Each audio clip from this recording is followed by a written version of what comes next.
Hello everyone, आज हम discuss करेंगे वर्किंग ऑफ इंस्टीट्यूशंस।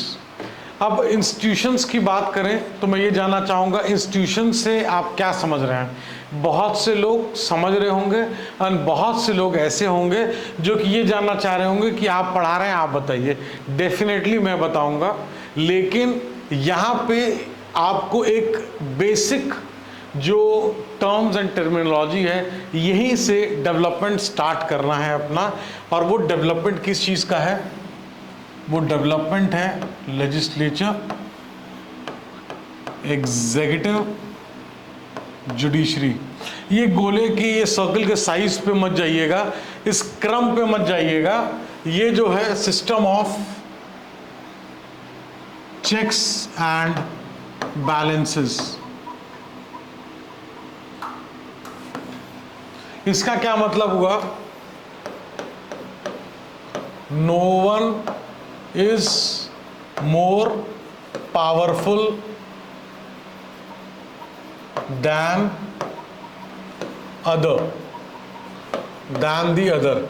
इसका कहने का ये मतलब है कि अगर हम बात करें लेजिस्लेचर की और उसको हम कंपेयर करें जुडिशरी से, या हम जुडिशरी की बात करें उसको कंपेयर करें हम लेजिस्लेचर से, या वाइस वर्सा, किसी को भी हम कंपेयर करें, या हम एग्जीक्यूटिव का एग्जाम्पल लेके चलें, किसी की भी अगर हम बात करें तो ये तीनों जो ऑर्गन हैं, ये तीनों जो हैं लेजिस्लेचर, एग्जीक्यूटिव, जुडिशरी, ये तीनों में हम नहीं बोल सकते हैं कि इसमें पावरफुल सबसे ज़्यादा कौन है।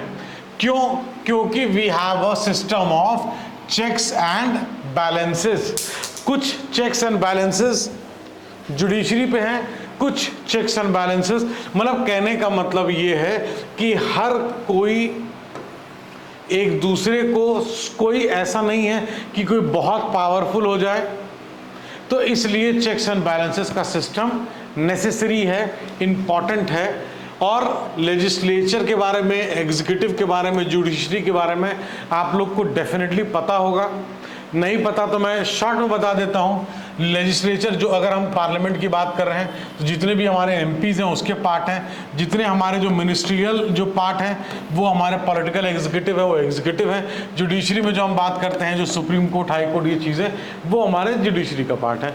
अब क्यों एक दूसरे से पावर की जो बात है, क्यों बैलेंस अप्रोच लिया गया है, क्यों बैलेंस ऑफ पावर की बात होती है? इसलिए बात होती है, अगर लेजिस्लेचर बहुत ज़्यादा पावरफुल हो जाएगा तो फिर वहाँ पे सपोज करिए किसी का फंडामेंटल राइट वायलेट हो रहा है और वो जुडिशरी के पास जाता है कि मेरा फंडामेंटल राइट वायलेट हो रहा है और प्लीज़ इसको देखिए। लेकिन अगर लेजिस्लेचर बहुत ज़्यादा पावरफुल है तो हो सकता है कि कोई पर्सन अपने इन्फ्लुएंस से उस चीज़ को तोड़ मरोड़ के चीज़ों को पेश करे, हो सकता है। ऐसा होता नहीं है, ना ऐसा हुआ है। मैं सिर्फ और सिर्फ एक एग्जाम्पल की बात कर रहा हूँ। किस चीज़ का example? System of checks and balances का। यहाँ जो पावर की जो बात हो रही थी उसका एग्जाम्पल की बात कर रहा हूँ। अगर ऐसा कोई होगा तो वो एक दूसरे के सुपरसीड कर जाएगा। ऐसा ना हो, इसीलिए हमारे चीज़ों में ऐसी चीज़ें मेंशन्ड हैं संविधान में कि हमारे जो चेक्स एंड बैलेंसेस है, कोई भी एक दूसरे से बहुत ज़्यादा पावरफुल नहीं है। एक समान चीज़ों को डिस्ट्रीब्यूट किया गया है। कहीं पे अगर किसी को बर्गर दिया गया है फॉर एग्जांपल, तो किसी को पिज़्ज़ा मिला है क्लास में, किसी को आइसक्रीम दिया गया है तो किसी को चॉकलेट दी गई है। इसी तरीके से आप समझ सकते हैं ये जो चीज़ें मैं बताया हूँ वो सिर्फ और सिर्फ एग्जाम्पल के लिए है। अगर आप इन कॉन्सेप्ट से अवगत हैं जो हम बात कर रहे थे तो फिर आपके लिए बहुत अच्छा है। अगर आपको नहीं आइडिया है तो इन चीज़ों को समझने के बाद, सुनने के बाद आपको कहीं ना कहीं और ज़्यादा चीज़ों का क्लियरिटी मिलेगी कि किस तरीके से जो प्रेसिडेंट, किस तरीके से प्राइम मिनिस्टर, लोकसभा, राज्यसभा, ये बहुत सारी चीज़ें हैं। बहुत बहुत बहुत इम्पॉर्टेंट है ये चैप्टर। मैं रिक्वेस्ट करूंगा आपसे कि प्लीज़, अगर आपको भी लगे कि मैं जो कह रहा हूँ सही, इस चैप्टर को, क्लास 9th के चैप्टर नंबर 4 को डेफिनेटली आराम से बैठ के एटलीस्ट 2 बार पढ़िएगा। एक बार रीडिंग कंप्लीट करके फिर तुरंत दोबारा पढ़िएगा दूसरी बार। ट्रस्ट में आपको बहुत सारे पॉइंट्स पहली रीडिंग में नहीं याद होंगे या नहीं समझ में आएंगे, लगेगा अच्छा ठीक है चलो देख लेंगे नेक्स्ट, लेकिन नेक्स्ट राउंड जब आप तुरंत करेंगे तो अंडरस्टैंडिंग आपकी और वाइडर होगी। मेरे हिसाब से होना चाहिए, आपको जो सूट करे आप उस पर अहेड करिए। तो president is the head of the state and is the highest formal authority in the country. तो प्रेसिडेंट की हम बात करें तो president head of the state है and is the highest formal authority in the country. Prime minister जो है वो किस चीज़ के हेड है? गवर्नमेंट के हेड है, और ये एक्चुअल एक्सरसाइज करते हैं जितने भी जो गवर्नमेंटल के जो पावर हैं, और जितने भी मोस्ट ऑफ द ही टेक्स मोस्ट ऑफ द जितने भी जो कैबिनेट मीटिंग्स में जो डिसीजंस हैं उनमें इनका एक बहुत बहुत इंपॉर्टेंट एंड बहुत ज़्यादा वाइटल रोल होता है, बहुत ज़्यादा वाइटल रोल होता है। He is the man in the action. तो मैन वुमेन जो भी आप उसमें अपने हिसाब से जो है चीज़ों को ले सकते हैं। मेरा कहने का सिर्फ इतना मतलब है कि जो प्राइम मिनिस्टर है, हेड ऑफ द गवर्नमेंट है, एंड जो एक्चुअल एक्सरसाइज है जो पावर की, वो चीज़ें कहीं ना कहीं यहाँ पे डिसीजन मेकिंग, कैबिनेट में, मीटिंग्स में, ये सारी चीज़ें बहुत इंपॉर्टेंट जो पार्ट होता है वो प्राइम मिनिस्टर द्वारा प्ले किया जाता है। पार्लियामेंट जो कंसिस्ट करती है, पार्लियामेंट कंसिस्ट करती है प्रेसिडेंट और 2 हाउसेस। तो अगर आपसे कोई बोले कि क्या प्रेसिडेंट किसी हाउस का मेंबर है? नहीं। पार्लियामेंट का है? हाँ है। तो पार्लियामेंट कंसिस्ट करती है प्रेसिडेंट, लोकसभा, राज्यसभा।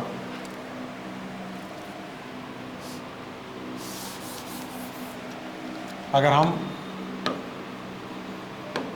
पार्लियामेंट की बात करते हैं तो the president, Lok Sabha, Rajya Sabha. Parliament consist of the president, Lok Sabha and Rajya Sabha. President is not the member of either of the houses. लेकिन यहां जब बात आती है कि प्रेसिडेंट के असेंट की क्यों जरूरत होती है बिल को पास करने में, क्योंकि वो पार्लियामेंट के मेंबर हैं। Is not the member of the house but is the member of the parliament. तो parliament consist of the president and the 2 houses. यहाँ आप समझ गए होंगे, मेंबर ऑफ पार्लियामेंट का मतलब आप एमपी से उसको मत कनेक्ट करिएगा, यहाँ पे जो कंटेक्स्ट है उसी कंटेक्स्ट में रहिएगा, डोंट गेट कंफ्यूज। इसीलिए 2 बार मैंने बोला था इस चैप्टर को जरूर पढ़िएगा। The prime minister must have the support of the majority of Lok Sabha members, because किसी को भी पावर में आने के लिए एब्सोल्यूट मेजॉरिटी की जो आवश्यकता है, अब वो एब्सोल्यूट मेजॉरिटी में रहना आवश्यक है। नहीं रहेंगे तो नो कॉन्फिडेंस मोशन आ जाएगा। आप आगे चल के इन चीज़ों को और बेहतर तरीके से समझेंगे और क्रिस्टल क्लियर रूप में समझेंगे। अभी जो चीज़ें हैं मुझे जो लगता है क्लास 9 के हिसाब से बताने लायक, मैं उन्हीं चीज़ों पे अवगत करा रहा हूँ आपको। तो अगर प्राइम मिनिस्टर को अपने सारे चीज़ों को एंजॉय करने के लिए, अपने चीज़ों पे एक्ट करने के लिए, ऑब्वियसली बेसिक नीड क्या होगी? बेसिक नीड होगी कि जो पार्लियामेंट है, जो लोकसभा है, लोकसभा में उनकी सरकार, उनकी केंद्र में सरकार बनी रहे, तो उनको लोकसभा में जो हाउस ऑफ द पीपल है वहाँ पे उनको जो सपोर्ट चाहिए, जो लोगों का जो कॉन्फिडेंस चाहिए, उस चीज़ को हमेशा मेंटेन करना है। In all democracy in all democracies an assembly of elected representative exercises supreme political authority on behalf of people। देखिए यहाँ पे भी what you can sense the feel of democracy। यहाँ पे भी जब पावर की बात हो रही है, सुप्रीम पॉलिटिकल अथॉरिटी की बात हो रही है, on behalf of the people, जनता के बिहाफ पे, जनता के लिए, जनता के जो प्रतिनिधित्व करते हैं, जो जनता का जो रिप्रेजेंट कर रहे हैं, वहाँ की जो कॉन्स्टिट्यूएंसी के जो मेंबर हैं, मेंबर ऑफ पार्लियामेंट हैं, यहाँ पे जो सुप्रीम पॉलिटिकल अथॉरिटी है, on behalf of the people in India, such a national assembly of elected representative is called parliament. At state level की अगर हम बात करें, is called legislature या legislative assembly. तो आपको यहाँ पे बहुत से कॉन्सेप्ट हैं जिसमें बहुत थिन लाइन डिफरेंस है, एंड ट्रस्ट मी, आप अगर इन थिन लाइन डिफरेंस को यहाँ पे 2 बार रीड करने के बाद यू विल गो अहेड, तो फर्दर जो आपकी जो प्रॉब्लम, कंफ्यूजन, जो केओस डेवलप करता है वो होगा, लेकिन उसका जो एंगल है, उसका जो नंबर ऑफ डाउट्स है वो बहुत कम होगा. It exercises political authority on behalf of the people. हम पार्लियामेंट के डिस्कस कर रहे हैं और डिस्कस करके चीज़ों को हम समझेंगे और in a better way. Parliament is the final authority for making law. तो आप नोट्स बनाएंगे तो वहाँ पे क्या लिखेंगे, पॉइंट 1 डालेंगे पार्लियामेंट लिखने के बाद, पार्लियामेंट के बारे में ही बात ही कर रहे हैं, final authority for making law in any country. अब इतना आप लिखेंगे. बहुत लोग पूछते हैं कैसे नोट्स बनाए, देखिए ये लिखने के बाद the final authority for making law in any country, that's it. Parliament, इसको और छोटा करना है आप ऐसे कर सकते हैं, पार्लियामेंट. पार्लियामेंट के बाद क्या लिखा है, फाइनल अथॉरिटी. फाइनल अथॉरिटी की बात हो गई, और क्या बात हो गई यहाँ पे, मेकिंग लॉ, मेक्स लॉ कर दीजिए फॉर द कंट्री. अब यहाँ पे मुश्किल से 2 लाइन के अंदर आपने पार्लियामेंट लिखा, एरो खींचा फाइनल अथॉरिटी, फिर एक एरो खींचा making law for the country. These are the thing which can be use, और इन यूसेज को हम क्या कहते हैं, शॉर्ट नोट कह सकते हैं इनको हम डायग्रामेटिक या फिगर में रिप्रेजेंटेशन कह सकते हैं, फ्लो चार्ट में रिप्रेजेंटेशन कह सकते हैं. It's a easier way to remember, easier way to revise and saves a lot of time. Parliament all over the world exercises some control over those who run the government. तो parliament यहाँ पे final authority हम देखें, यहाँ पे दूसरे point में जो भी गवर्नमेंट रन कर रहे हैं, जो पार्लियामेंट है, किसी भी दुनिया में कहीं की भी पार्लियामेंट की बात करें तो कोई ना कोई कंट्रोल जो होता है वो पार्लियामेंट के पास जरूर होता है. तो कहने का ये मतलब है कि पार्लियामेंट एक बहुत इंपॉर्टेंट चीज़ है. पार्लियामेंट को लॉ मेक करना, जो सबसे पहला हमने पॉइंट देखा. दूसरा है controls all the money that government have. आप बजट कहाँ पेश हो रहा है, खर्चों की बात कहाँ हो रही है, डेवलपमेंट की बात कहाँ हो रही है, नए प्रोजेक्ट्स की बात कहाँ हो रही है, डिस्कशन डिबेट्स कहाँ हो रहे हैं.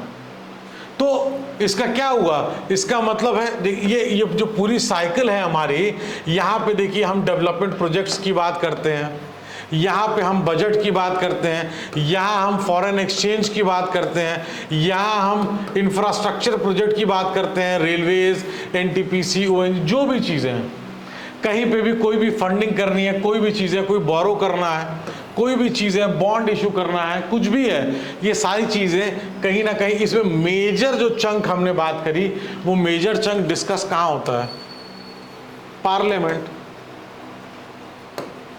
जो फाइनेंशियल डिस्कशंस हो रहे हैं, बजट पेश हो रहा है, सारी चीज़ें हमारे पार्लियामेंट में पेश हो रही है. तो इसीलिए यहाँ लिखा है parliament controls all the money that government have. जो सरकार का पैसा है, क्यों पार्लियामेंट, क्यों पार्लियामेंट में तो जनता ही चुन के भेज रही है. तो जनता चुन के भेज रही है, जहाँ पे जनता के चुने हुए लोग बैठे हैं, उन्हीं के हाथ में वो चीज़ पैसा है. और वो चीज़ डेफिनेटली बहुत ज़्यादा इम्पॉर्टेंट है, ये चीज़ें आपको समझना. और इसको अगर आप फ्लो चार्ट के माध्यम से लिख के अभी कर लेंगे तो आपको बाद में ट्रस्ट में बहुत कम परेशानी होगी. ये कॉन्सेप्ट ऐसे हैं जो आंसर राइटिंग और मेंस की तैयारी पे आ जाते हैं अपनी तैयारी के वक्त, और कुछ कॉन्सेप्ट इसमें ऐसे थिन लाइन हैं जो वाकई में कहीं ना कहीं थोड़ा सा कन्फ्यूजन क्रिएट करते हैं, जिसकी वजह से हम डाउट में रहते हैं। इसीलिए मैं कह रहा हूँ बहुत इंपॉर्टेंट चैप्टर है, प्लीज़ अगर हो सके तो इसको दोबारा तिबारा जरूर पढ़िएगा। Parliament is the highest forum of discussion. देखिए अभी हम लोग बात कर रहे थे, जो बजट पेश हो रहा है या कोई भी चीज़ें डिस्कस कर रहे हैं, किस एरिया में क्या डेवलपमेंट करना है, कहाँ पे रेल नेटवर्क नहीं है, कहाँ पे ऐसा है कि और ज़्यादा इन्वेस्टमेंट करना है, कहाँ पे कोई ऐसा सेटअप है जो कि गवर्नमेंट इंफ्रास्ट्रक्चर में बहुत ज़्यादा पुट इन करेगी, रोड्स को डेवलप करना है, इरिगेशन फैसिलिटीज़ को डेवलप करना है, एग्रीकल्चर को किस तरीके से बूस्ट करना है ना, मिनिमम सेलिंग प्राइस है उसको कितना बढ़ाना है, क्या करना है, फार्मर की इनकम कैसे हम डेवलप कर सकते हैं। तो ये चीज़ें आपको कहा, discussion debate on public issues की जो बातें हैं, नेशनल पॉलिसी की बातें हैं किसी भी कंट्री की, तो उसका जो डिस्कशन डिबेट है तो वैसे ही आप करेंगे। पार्लियामेंट एक कॉमा करे, डिस्कशन मैंने छोटा छोटा डी लिख दिया है, डिस्कशन डिबेट, इतना समझ में आ जाएगा डिस्कशन डिबेट किस चीज़ का होगा पार्लियामेंट में। आपको इस तरीके से आप अपने शॉर्ट नोट्स खुद बना सकते हैं। किसी दूसरे के नोट्स खरीदने, किसी दूसरे के नोट्स के लिए एक हेफ्टी अमाउंट पे करने से अच्छा है आप अपने नोट्स डेवलप करिए। मैं हमेशा कहता हूँ खुद की बनाई हुई सब्जी हमेशा टेस्ट बेटर करती है। 2 हाउसेज ऑफ पार्लियामेंट की बात करें, Lok Sabha Rajya Sabha, one is Lok Sabha, the other one is Rajya Sabha. Most large country, जितनी बड़ी बड़ी कंट्रीज हैं, divide the role and power of parliament among 2 parts. They are called the chambers या हाउसेस।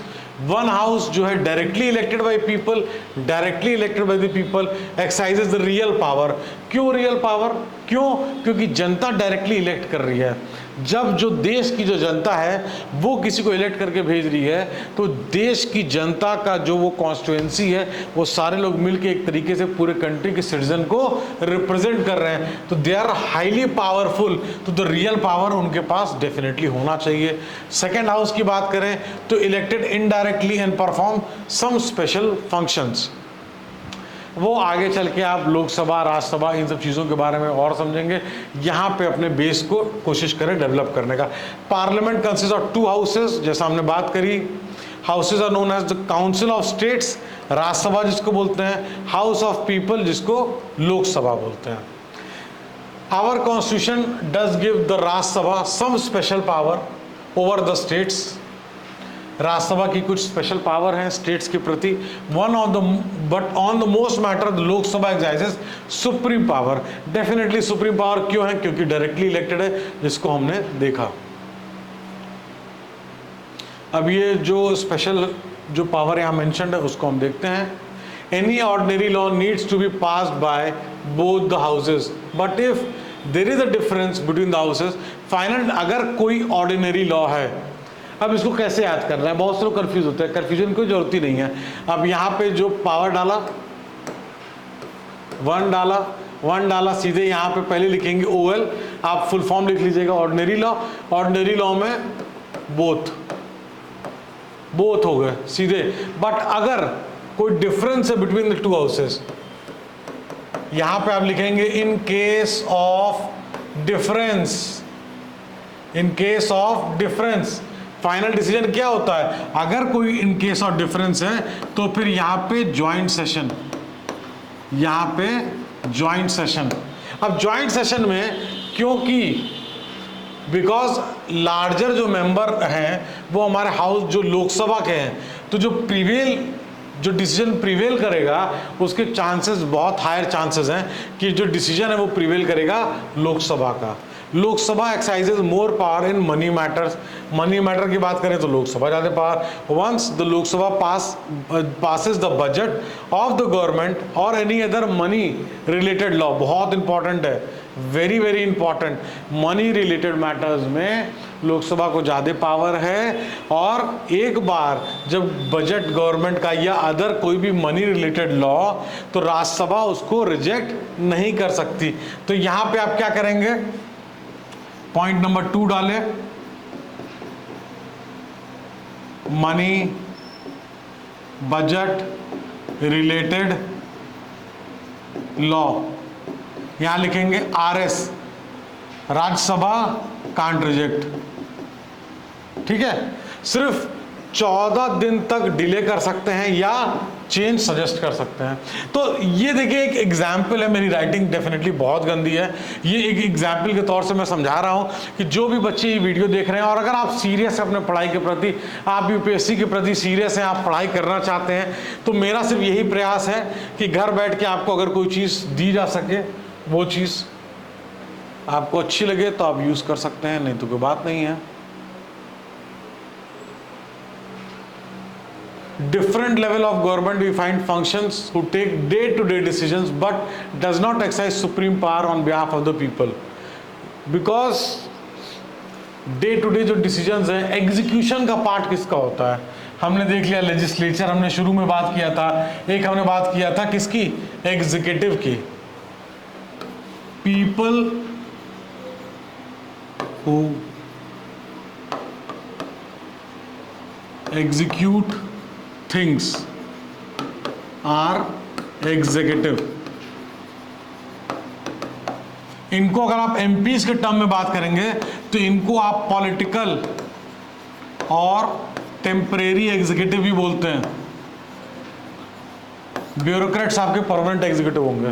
तो पॉलिटिकल या टेम्परेरी एग्जीक्यूटिव क्यों बोलते हैं? क्योंकि 5 साल का टर्म होता है, नॉर्मल कोर्स में 5 इयर्स का टर्म होता है और उससे पहले भी जा सकते हैं। लेकिन द थिंग इज, अगर असेंबली डिसॉल्व होती है, अगर हाउस डिसॉल्व होता है, लेकिन नॉर्मल कोर्स में बात करें तो 5 इयर्स का होता है, फिर से इलेक्शन जीतना होगा तब वो जो है मेंबर बनेंगे। तो एग्जीक्यूटिव है, executive because they are in charge of execution. ये देखिए यहाँ हमने जो बात करी, पीपल हु एग्जीक्यूट, तो जो एग्जीक्यूशन वाला पार्ट है वो एग्जीक्यूटिव के कंधों पे बाहर होता है। इसीलिए why executive is known as executive, because they are in charge of the execution of the policy. जो भी सरकार जो पॉलिसी डिसीजन लेती है उसका जो एग्जीक्यूशन पार्ट होता है वो एग्जीक्यूटिव। कि जब भी हम बात करते हैं सरकार की तो हम बात कर रहे होते हैं एग्जीक्यूटिव की। बेसिकली हम सरकार की बात करते हैं ना कि सरकार ने रोड अच्छे नहीं बनवाए, सरकार ने रेल सुविधा अच्छी नहीं करी या बहुत अच्छी कर दी, कुछ भी हम उसके फॉर में बात करें, हम अगेंस्ट में बात करें, that's another part of the story. जब भी हम गवर्नमेंट की बात करते हैं तो हम वो डिपार्टमेंट्स, हम मंत्रीगण उन चीज़ की बात करते हैं तो हम वही एग्जीक्यूटिव को रेफर करते हैं। तो पॉलिटिकल एंड परमानेंट एग्जीक्यूटिव, देखिए अभी जो हम लोग ऊपर बात भी कर रहे थे, तो पॉलिटिकल परमानेंट एग्जीक्यूटिव क्या है? In a democratic country 2 category made of the executive. एक कैटेगरी है पॉलिटिकल वाली, एक कैटेगरी है परमानेंट वाली। पॉलिटिकल परमानेंट नहीं होते, हमने भी ऊपर देखा है। Once that is elected by the people for a specific period is called political executive। देखिए जब हम बात करें तो ऊपर जो 5 साल वाली, इसलिए specific period, here it's written. अब इसका नोट्स कैसे बनाएंगे? इसका नोट्स यही बनाएंगे, पॉलिटिकल परमानेंट एग्जीक्यूटिव डाले, एग्जीक्यूटिव डाल के स्पेसिफिक पीरियड पॉलिटिकल एग्जीक्यूटिव। अब जहां आपने एक पॉलिटिकल एग्जीक्यूटिव के नीचे देखा स्पेसिफिक पीरियड, आप समझ जाएंगे कि 5 साल के जो टर्म है, इसीलिए इनके स्पेसिफिक पीरियड की वजह से इनको बोला जा रहा है, इसीलिए इनको टेम्परेरी एग्जीक्यूटिव बोला जाता है। Political leader who take the big decision fall in this category. अगर हम सेकेंड कैटेगरी की बात करें तो जो अपॉइंटेड होते हैं, ये अपॉइंटेड नहीं होते हैं, ये इलेक्टेड वालों की हम बात कर रहे थे, पॉलिटिकल वालों की। सेकंड कैटेगरी जो अपॉइंटेड वाली है, long term basis, is called permanent executive और civil services. Person working in civil services are called civil servants. ये चीज़ें बहुत इंपॉर्टेंट है and trust me, these are the things जो कि आपके पूरे पॉलिटी का बहुत इंपॉर्टेंट बेस कनेक्ट करेगा।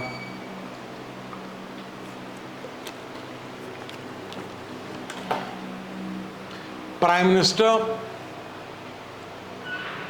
Is the most important political institution in the country. क्यों?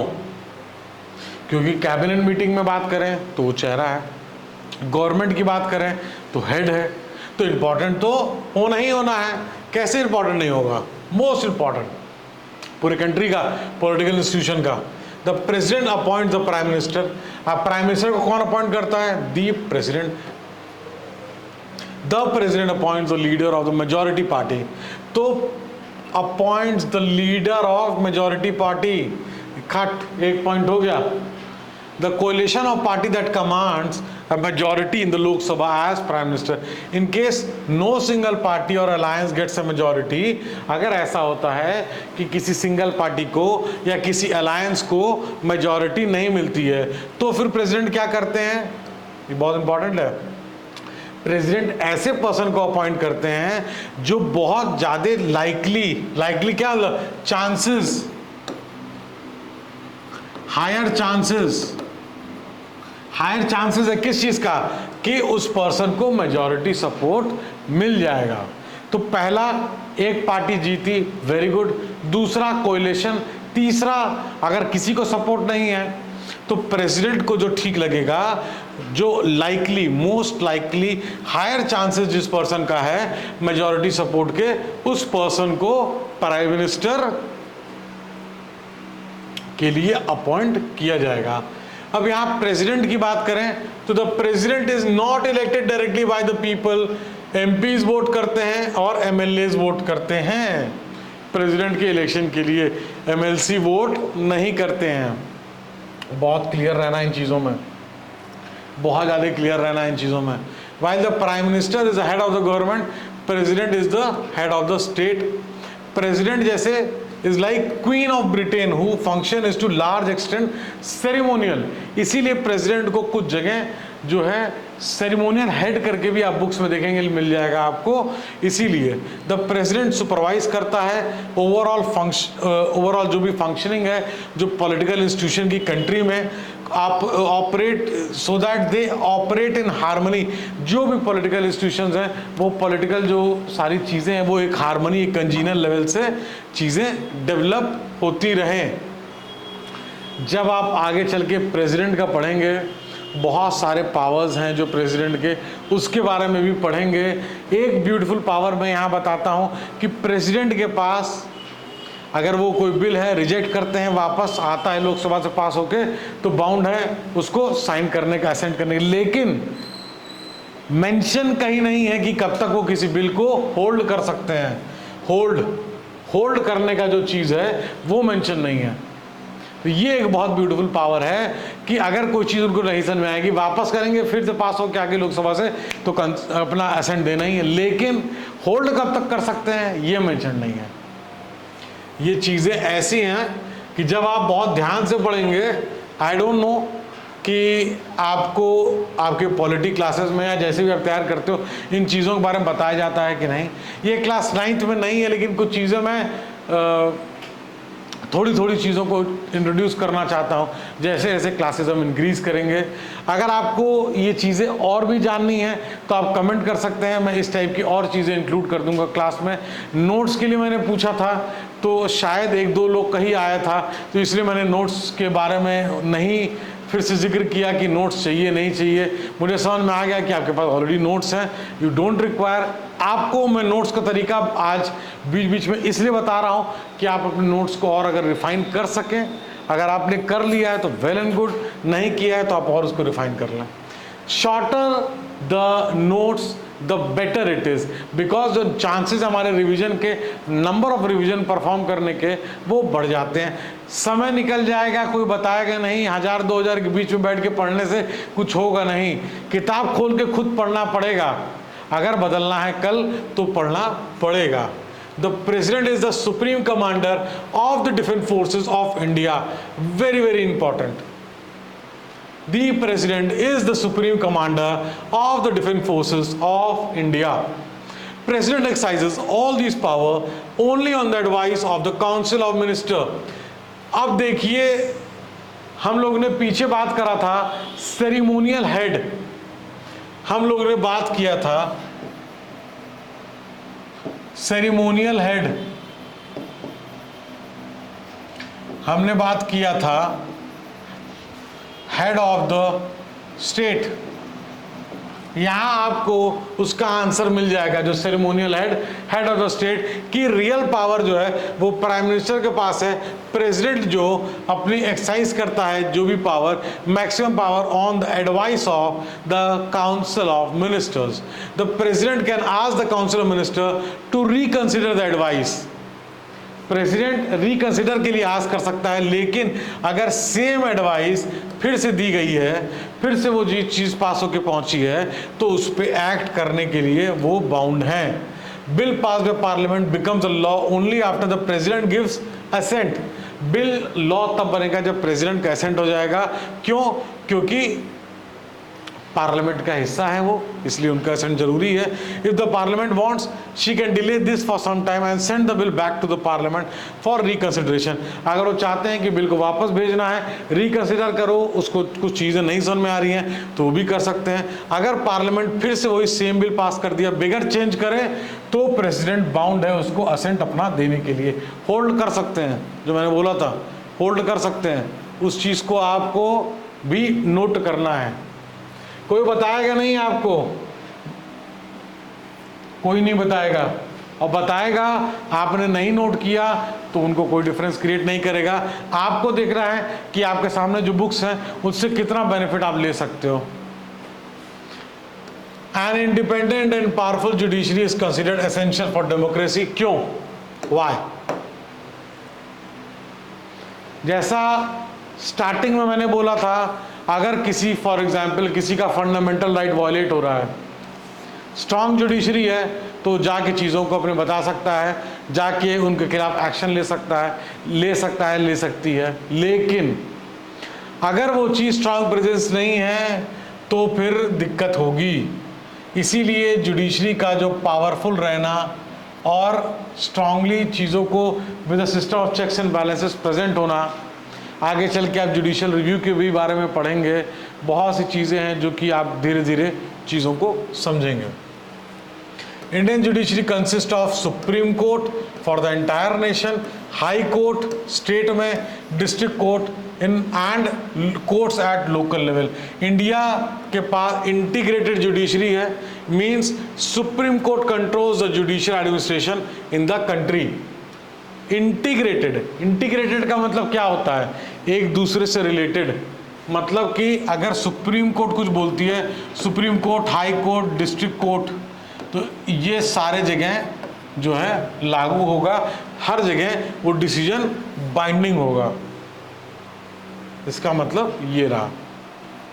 सिंपल, लोग कंफ्यूज है। इंटीग्रेट मतलब सीधे डायग्राम बनाएंगे, supreme court, high court, district court, खट खट खट एरो बाइंडिंग। उससे आपको बहुत क्लियर हो जाएगा। ट्रस्ट मी, कोई भी चीज़ को इधर आप कॉम्प्लेक्स बनाइए और कोई भी चीज़ को इधर आप softer and clear, crystal clear बनाइए। मैं बिलीव करता हूँ कि इसको क्रिस्टल क्लियर बनाया जाए। अगर आपको ये वीडियो देखने के बाद, ये क्लास देखने के बाद लगता है, ट्रस्ट मी, ज़रूर चैप्टर को रीड करिएगा।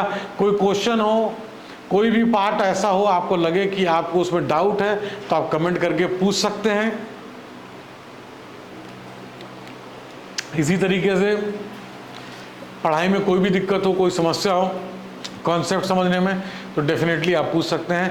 Thank you so much watching the video.